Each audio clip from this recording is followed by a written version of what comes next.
नमस्कार, मैं श्यामगिरी। आप देख रहे हैं टीएफडी इंडिया न्यूज 24। टीएफडी इंडिया न्यूज 24 में आप सभी दर्शकों का स्वागत है। नीतीश तेजस्वी की तैयारी ने मोदी के होश उड़ा दिए। कुर्सी बचे तो लाखों पाए। यह बातें जो कही जा रही हैं, इसमें सच्चाई तो बहुत है कि लड़ाई कुर्सी की ही है। इस बात से हम इनकार नहीं कर सकते, लेकिन बड़ी महत्वपूर्ण यह है कि इस वक्त जो हालात देश के हैं वह बस से बदतर है। इससे इनकार नहीं किया जा सकता। लेकिन बिहार के अंदर अब यह बात तो तय और साबित होता हुआ नजर आ रहा है कि नीतीश कुमार मोदी के साथ नहीं रहेंगे आने वाले वक्त में। इस बात से इनकार नहीं किया जा सकता। क्यों? इसलिए भी नहीं किया जा सकता कि नीतीश कुमार अब भारतीय जनता पार्टी से उब चुके हैं और भारतीय जनता पार्टी की नीतियां अब नीतीश कुमार के पल्ले नहीं पड़ रही है। दूसरी चीज, भारतीय जनता पार्टी अपने आदतों से बाज भी नहीं आएगी और भारतीय जनता पार्टी लगातार जेडीयू को तोड़ने का प्रयास भी करते रहेगी और जेडीयू के लोगों से ही यह प्रयास कराते रहेगी। यह भी बात सच है। लेकिन बिहार के सिवान के अंदर एक घटना घटी जो बड़ी चिंतापूर्ण है। बिहार के अंदर नीतीश कुमार सिवान में थे, अपने सभा कर रहे थे और वहां से कुछ ही दूर पर धमाका होता है और वह धमाका इतना तेज होता है कि तकरीबन 2 किलोमीटर के रेंज में उसकी आवाज गूंजती है। ऐसे में कहा यह जा रहा है कि आप दर्शकों को मैं जरूर यह बताना चाहूंगा कि सिवान में नीतीश की सभा से थोड़ी दूर पर जो खबर छपी है कि सिवान में नीतीश की सभा से थोड़ी दूर पर ब्लास्ट पटाखा बनाने के दौरान धमाका हुआ। एक स्वर्गवास हो गए और सिर पैर 20 फीट दूर गिरे। कई घायल हुए हैं उसमें। सिवान के सीएम नीतीश की सभा से थोड़ी दूर पर ब्लास्ट हुआ है और आगे कहा जा रहा है इसमें कि यह धमाका पटाखा बनाने के दौरान एक घर में हुआ। इससे एक की मौत हुई और कई लोगों की घायल होने की सूचना है। धमाके की आवाज 2 किलोमीटर दूर तक सुनी गई। धमाका इतना जोरदार था कि इस दुनिया को छोड़ने वाले का सिर और पैर 20 फीट दूर जाकर के गिरा। धर के भी चीथड़े उड़ गए। मृतक की पहचान बडरम गांव के जाल बदर के 50 साल के मुर्तजा मंसूरी के रूप में हुई है। अब यह चीजें नीतीश कुमार को लेकर के एक सिक्योरिटी सुरक्षा पर भी सवाल खड़ा कर रहा है कि नीतीश कुमार के सिक्योरिटी में भी यह चूक है। एक सीएम अगर जा रहा है, वहां से कुछ ही दूर पर कार्यक्रम हो रहा है, कुछ ही दूर पर अगर ये ऐसे घटना घटती है तो वह एक चिंता का विषय है कि क्या इससे नीतीश कुमार के सिक्योरिटी सुरक्षा जो है उस पर हजारों सवाल उठ खड़े हुए हैं। अब सवाल यह है कि यह पहली बार यह चीज नहीं है, यह लगातार होते आ रहे हैं इस तरह की घटनाएं। लेकिन सरकार और वह ब्यूरोक्रेसी क्या कर रही है, उनके कार्यों पर अब सवाल खड़े होने लगे हैं। क्योंकि ब्यूरोक्रेसी को जब चंदा वसूली में और धंधे में लगा दिया जाए तो वह अपने काम से मुंह फेर लेते हैं। जब मुंह फेरते हैं तो इस तरह की घटनाएं घटती हैं। यह नीतीश कुमार को लेकर के एक चिंता का विषय है, इस बात से इनकार नहीं कर सकते। अब हम मुख्य मुद्दों की तरफ बढ़ते हैं। जैसा मैंने कहा, नीतीश तेजस्वी की तैयारी ने मोदी के होश उड़ा दिए हैं। कुर्सी बचे तो लाखों पाए। अब यह कुर्सी बचे तो लाखों पाए किसके लिए लागू होता है, यह आपसे सवाल है। आप इसका कमेंट में लिखिएगा, मैं इसको डिस्क्राइब करने के बाद, विश्लेषण करने के बाद। नीतीश तेजस्वी की तैयारी, अब इसे बड़े ध्यान से आप दर्शक समझिए। बिहार के अंदर अब नीतीश कुमार, अब जिससे भी बातें हो रही है या जो चर्चाएं हो रही हैं या नीतीश को बड़ी नजदीक से जानने वाले जो लोग हैं या बिहार के अंदर जो वरिष्ठ पत्रकार सालों से अपनी जिंदगी वहां गुजार चुके हैं, इन नेताओं को परखने और समझने के लिए और इन नेताओं के नजदीक रहते हैं, ऐसे लोगों का यह मानना अब कि अब नीतीश कुमार भारतीय जनता पार्टी के साथ किसी भी कीमत पर नहीं रहेंगे और जेडीयू गठबंधन छोड़ देगी। अब आने वाला वक्त बताएगा आखिर होगा क्या। लेकिन दूसरी तरफ जो बड़ी महत्वपूर्ण है कि मैंने नीतीश तेजस्वी की तैयारी कही, सिर्फ नीतीश की तैयारी नहीं कही। अब नीतीश और तेजस्वी दोनों को लेकर के जो चीजें वह आप समझिए। अब तेजस्वी यादव की सुरक्षा कम कर दी गई है। भारतीय जनता पार्टी पहले विपक्ष को, जो मुखिया होता है, उसकी सुरक्षा के साथ बहुत खिलवाड़ करता है। क्योंकि यह एक विधायक को, भाजपा का अगर कोई विधायक हो तो उसको जितनी सुरक्षा मिलेगी उतनी किसी को नहीं मिलेगी। अब सवाल यह उठता है कि यह क्यों। मैं अगर गांधी परिवार की बात लूं तो गांधी परिवार ने इस देश के लिए बहुत त्याग किए हैं। कई लोगों को अपने खानदान में उसने शहीद हुए हैं, उसके खानदान से इस देश को बहुत कुछ दिया है। पंडित जवाहरलाल नेहरू ने अपनी पूरी संपत्ति इस देश को दान कर दी, क्योंकि इस देश के पास कुछ नहीं था। ऐसे में गांधी परिवार का आज तक, इस वक्त जब हम लोग लाइव कर रहे हैं 2026 जनवरी का महीना, आज तक अपना खुद का घर मकान नहीं है, नहीं बना पाए लोग। इन लोगों के राजनीति का यह मूल मंत्र रहा कि अपने लिए नहीं, देश के लिए करना, नहीं बनाए। इतने सालों सत्ता में रहने के बाद 1947 में जब देश आजाद हुआ, तब से एक अपना खुद का दफ्तर नहीं, तो एक दफ्तर दिल्ली में इंदिरा भवन बना है। कई साल लग गए उसको बनाने में, और बहुत तामझाम वाला नहीं, भारतीय जनता पार्टी जैसा आलीशान नहीं है, आरएसएस के जैसा आलीशान नहीं है, लेकिन बना एक। अब ऐसे में जिस परिवार ने इस देश को लोकतंत्र और संविधान दिया, अपने लोगों को गंवाया, खोया है, उसके सुरक्षा, जब अब दर्शकों को पता है इंदिरा गांधी की कैसे हुई थी और राजीव गांधी के साथ क्या हुआ था, उसके बाद यह परिवार संकट में हमेशा इस अंदेशे में रहता है। तब वैसे परिवार की सुरक्षा हटा करके मोहन भागवत जैसे लोगों को सुरक्षा दी जाती है, प्रधानमंत्री की श्रेणी का। मोहन भागवत क्या है इस देश का, उसका क्या योगदान है बताइए। इस देश में नफरत फैलाने के अलावा कोई योगदान है? लेकिन उसे 40 गाड़ियों का काफिला दिया जाता है। तो यह सारी चीजें हैं, लेकिन हम उस तरफ न जाकर के तेजस्वी यादव पर आए। तेजस्वी यादव का आज जो यह हाल है, या पार्टी का जो हाल है, यह भारतीय जनता पार्टी की वजह से है। टारगेटेड तरीके से उन्हें खत्म किया गया। अब इस हालात में उनको ला करके खड़ा कर दिया है कि भारतीय जनता पार्टी जब चाहे उनके लोगों को तोड़ ले। ऐसे में नीतीश कुमार, लालू प्रसाद यादव परिवार के लिए संकट मोचन बनते जा रहे हैं। अब नीतीश कुमार बिहार सरकार के तरफ से उन्हें सुरक्षा प्रदान उतना तब तक नहीं करवा पाएंगे जब तक वह भाजपा के साथ रहेंगे। भाजपा का साथ छोड़ने के बाद ही वह सुरक्षा प्रदान करा सकेंगे, क्योंकि नीतियां यह भाजपा की चल रही हैं। अब ऐसे में नीतीश कुमार हर बात तो भाजपा की नहीं सुनते, लेकिन भारतीय जनता पार्टी का यह मूल मंत्र रहा है। अब ऐसे में नीतीश कुमार यह देख रहे हैं कि तेजस्वी यादव की पार्टी आरजेडी की, लालू प्रसाद यादव से, कि जो इस हाल में आ गई है, वो बखूबी पता है उन्हें भारतीय जनता पार्टी की वजह से डरा धमका करके यह सब मायावती बनाने के हालात में ला दिए। 5 साल बाद मायावती बन जाएंगे अगर यही हालात रहा तो। लालू प्रसाद यादव की पार्टी का भी वही हर्ष होगा। ऐसे में नीतीश कुमार का यह मानना और उनके जानने वालों का यह मानना है, उनके जानने वाले यह बात कहते हैं कि नीतीश कुमार का यह मानना होगा कि क्षेत्रीय दलों का होना हर राज्य में बहुत जरूरी है, क्योंकि क्षेत्रीय दलें अपने क्षेत्र के हर मुद्दों को उठाते हैं। उनका राज्य में सक्रिय होना और मजबूत होना बहुत जरूरी है। ऐसे में नीतीश कुमार उस दौर से गुजरे हुए, उनकी पार्टी को भी तोड़ने खत्म करने की कोशिश की गई। ऐसे में आरजेडी या जेडीयू दोनों में एक मजबूत होना बहुत जरूरी है।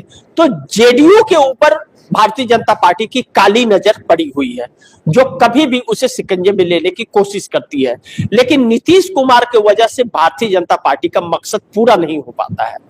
लेकिन नीतीश कुमार 2030 में संन्यास ले लेंगे राजनीति से, यह आखिरी पारी राजनीति की है उनकी। ऐसे में नीतीश कुमार अपने जेडीयू को मजबूत और जेडीयू को सक्रिय और दूसरे राज्यों में भी बढ़ाना चाहते हैं और ऐसे व्यक्ति के हाथ में बागडोर देना चाहते हैं जो भाजपा की बातों में ना आए, और आरजेडी को भी मजबूत करके रखना चाहते हैं कि आरजेडी भी मजबूत रहे, कि भाजपा के हाथ में किसी भी कीमत पर बिहार न जा सके। यह नीतीश कुमार की रणनीति है। अब नीतीश तेजस्वी की यह तैयारी है, और नीतीश तेजस्वी की यह तैयारी कि भाजपा के हाथ में न जा पाए। इसके लिए जो अभी तक तेजस्वी यादव शर्त वाली बात करते थे, अब वह भूल गए, क्योंकि अस्तित्व खत्म हो गया। सिक्योरिटी आज खींची जा रही है, कल कुछ और खींचा जाएगा, कल परसों तोड़ दिया जाएगा, ऐसे में हाथ मलते रह जाएंगे। तो नीतीश कुमार और लालू प्रसाद यादव में सत्ता अलग अलग रही, पक्ष विपक्ष रहे, जरूरत पर एक साथ भी मिलते रहे, लेकिन राजनीति में सब कुछ चलता रहा, लेकिन आपसी दुश्मनी नहीं हुई, आपसी भाईचारा भी बना रहा और उसमें कोई दरार नहीं आया। ऐसे में नीतीश कुमार आरजेडी को भी बचा करके रखने का जिम्मा उठा लिए हैं, यह जानकारों का कहना है। ऐसे में यह नीति तो बड़ी अच्छी है कि विपक्ष का होना बहुत जरूरी है, लेकिन मोदी राज में विपक्ष का कोई महत्व नहीं है और विपक्ष दुश्मन माना जाता है। उसी तरह से ट्रीट करते हैं नरेंद्र मोदी। नरेंद्र मोदी आए थे तो कांग्रेस मुक्त का नारा दिए थे, कांग्रेस मुक्त तो नहीं कर पाए, कांग्रेस युक्त हो गए, भाजपा में कांग्रेस के लोग हो गए, लेकिन कांग्रेस मुक्त नहीं हो पाई। नरेंद्र मोदी और आरएसएस इस बात को समझ गए, जब तक कांग्रेस है तब तक उनका चलने वाला नहीं है, वह अपने मकसद में कामयाब नहीं होंगे। इसीलिए राहुल गांधी के राजनीतिक कैरियर को खत्म करने की एक सोची समझी साजिश के तहत उनकी सदस्यता ले ली गई थी। लेकिन सुप्रीम कोर्ट का सौभाग्य है राहुल गांधी का कि सुप्रीम कोर्ट ने उनकी सुनवाई कर ली और उन्हें इंसाफ दिया और उनकी सदस्यता वापस आ गई। आज भी प्रयास अलग अलग तरीके से होते रहते हैं, लेकिन वह सफल नहीं होते हैं, क्योंकि गांधी परिवार जिस नियम कानून से और लोकतांत्रिक तरीके से चलता है उसमें कोई भी भ्रष्टाचार का दाग नहीं लगा सकता, लेकिन उन्हें बदनाम करने की 1,00,000 कोशिश की जाती है। देश को बहुत कुछ गांधी परिवार ने दिया, इस बात से इनकार नहीं किया जा सकता, लेकिन आरएसएस और भाजपा ने इस देश को लूटा है, इसके अलावा और कुछ कहा नहीं जा सकता। ऐसे में नीतीश कुमार और तेजस्वी यादव की यह तैयारी है कि भाजपा को सत्ता से पहले बाहर किया जाए, और नीतीश की यह चाहत भी है। ऐसे में नीतीश कुमार भारतीय जनता पार्टी के साथ मिलकर के सरकार चलाने में भी कंफर्टेबल नहीं है। क्यों? कि Bharatiya Janata party single largest party है, लेकिन इस बात में भी कोई शक नहीं अब कि अब Nitish Kumar single largest party बन गए हैं। सिर्फ लोगों को विलय करने का वक्त जो लग रहा है, वह जैसे ही यात्रा से वापस पटना लौटेंगे उसके बाद यह प्रक्रिया शुरू हो जाएगी और सत्ता परिवर्तन की भी आहट सुनाई दे रही है। ऐसे में जब नीतीश कुमार और तेजस्वी यादव का पूरा प्लान भारतीय जनता पार्टी देख रही है और उसके हाथ से बिहार जाता हुआ नजर आ रहा है, तो मोदी के होश उड़ रहे हैं, क्योंकि मोदी और शाह ने यह सोचा नहीं था। मोदी शाह ने परिणाम के बाद यह सोचा था कि किसी भी तरह से जेडीयू को तोड़ लेंगे या विपक्ष को तोड़ लेंगे और हम सत्ता पर काबिज हो जाएंगे, नीतीश कुमार को यूं उठा करके फेंक देंगे। लेकिन नीतीश कुमार की रणनीति भारतीय जनता पार्टी समझ नहीं पाई। नीतीश कुमार सत्ता में रहते हुए भी और विपक्ष में आरजेडी होते हुए भी नीतीश कुमार आरजेडी के प्रदेश कार्यालय पहुंच गए। उस वक्त तेजस्वी यादव विदेश दौरे पे थे। यह तय था कि उस वक्त आरजेडी टूटने वाली थी। अगर तेजस्वी विदेश में रहते हुए भी लालू प्रसाद यादव भी पटना में नहीं थे और पार्टी टूट गई होती उतने में, और यह कोशिश सफल होने वाली थी। लेकिन नीतीश कुमार को आहट सुनाई दिया और नीतीश कुमार, कहा जाता है, चर्चा में ऐसा है जानकारों के, कि प्रदेश कार्यालय तभी पहुंचे थे अचानक और वहां लोगों को यह आश्वासन दिया, कहा जा रहा है, अब सच्चाई कितनी है खबर तो नहीं छपी, जो रिकॉर्ड में नहीं आया, लेकिन कहा यह जाता है कि नीतीश कुमार ने संकेत दिए कि कहीं टूटना नहीं है, एकजुट रहना है, हम जल्द आने वाले हैं। तब लालू प्रसाद यादव की पार्टी बची। और ऐसे में बहुत ध्यान रखा जा रहा है तेजस्वी यादव की पार्टी का कि जीवित रहना आरजेडी का जरूरी है बिहार में। अब नीतीश कुमार अगर इस रणनीति पर चल रहे हैं तो नीतीश कुमार के इस रणनीति के अंदर भारतीय जनता पार्टी का कोई स्थान नहीं नजर आ रहा है। और भारतीय जनता पार्टी एक ऐसे मोड़ पर है कि अब नहीं तो फिर कभी नहीं। और भारतीय जनता पार्टी सीएम अभी नहीं बना पाई तो इसके बाद बना पाएगी, इसमें संदेह है। लेकिन नीतीश कुमार बहुत आगे निकल चुके हैं। कहा जा रहा है कि 122 के बहुमत के जादुई आंकड़े को भी पार कर चुके हैं, 130 तक पहुंच गए हैं। और यह बातें मैं कई दिनों से आप दर्शकों को लगातार बोलते जा रहा हूं, लेकिन आज बड़ी चौंकाने वाली आ गई कि अब बहुत जल्द इसका निर्णायक मोड़ आ गया है यह फैसला करने का कि भारतीय जनता पार्टी के साथ नहीं रहना है। अब ऐसे में भारतीय जनता पार्टी के अंदर एक मायूसी छाई हुई है और भारतीय जनता पार्टी खासे परेशान है, क्योंकि नीतीश कुमार का हटने का मतलब उसका असर केंद्र की सत्ता पर जरूर पड़ेगा। लेकिन एक बात और भी है, जैसा मैंने कहा कुर्सी बचे तो लाख हो पाए। अब इसका जवाब तो आप दर्शक दीजिएगा ही, लेकिन कुर्सी की लड़ाई है, इससे इंकार नहीं किया जा सकता, लेकिन साथ ही अस्तित्व की भी लड़ाई है। अब नीतीश कुमार का राजनीतिक करियर का आखिरी कार्यकाल है, अब इसके बाद वह राजनीति से संन्यास लेंगे। तो नीतीश कुमार का साफ मानना है कि जेडीयू पार्टी को कैसे हाथों में सौंपे कि भाजपा अपना सामदंड भेदभाव न चला पाए। ललन सिंह और संजय झा जैसे लोगों के हाथ में तो कतई नहीं दिया जा सकता, क्योंकि यह लोग भरोसे के लायक नहीं है। यह जा करके भारतीय जनता पार्टी से मिल जाएंगे और डरपोक लोग टूटते बहुत जल्दी हैं। तो ऐसे में नीतीश कुमार मनीष वर्मा को आगे करते हुए नजर आ रहे हैं और आरसीपी सिंह की घर वापसी करते हुए नजर आ रहे हैं। आरसीपी सिंह और मनीष वर्मा एक ऐसी कड़ी है जहां न तो ललन सिंह का चलेगा और न संजय झा का, और भारतीय जनता पार्टी का तो बिल्कुल नहीं चलेगा। इसीलिए उन लोगों को दूर किया गया था नीतीश कुमार से। लेकिन मनीष वर्मा को चुनाव के वक्त नजदीक आ गए और आरसीपी सिंह अपनी पार्टी बना करके फिर प्रशांत किशोर के साथ चले गए। अब आरसीपी सिंह को ग्रीन सिग्नल मिला है नीतीश कुमार की तरफ से और वह जेडीयू में वापसी करने जा रहे हैं। ऐसे में नीतीश कुमार का यह प्लान जो बनाया हुआ है वह मोदी और शाह दोनों के होश उड़ा रहा है कि आया हुआ बिहार हाथ से निकल रहा है। अब यह इस बार अगर निकल गया तो भारतीय जनता पार्टी के लिए फिर बिहार पाना सपना हो जाएगा। आरजेडी एक बार मजबूत हो गई तो भारतीय जनता पार्टी का पतन हो जाएगा, यह कहा जाता है। बाकी कुर्सी की लड़ाई है, इससे इंकार नहीं कर सकते। नीतीश कुमार भी 5 साल कुर्सी पे रहना चाहते हैं, भाजपा भी कुर्सी अपने हाथ में चाहती है, और आरजेडी जो लालू प्रसाद यादव की पार्टी है वह 5 साल तक अपने अस्तित्व को बचाए हुए रखना चाहती है और 5 साल बाद उनका भविष्य अच्छा हो जाए, इस उम्मीद में वह अब 5 साल गुजारेगी।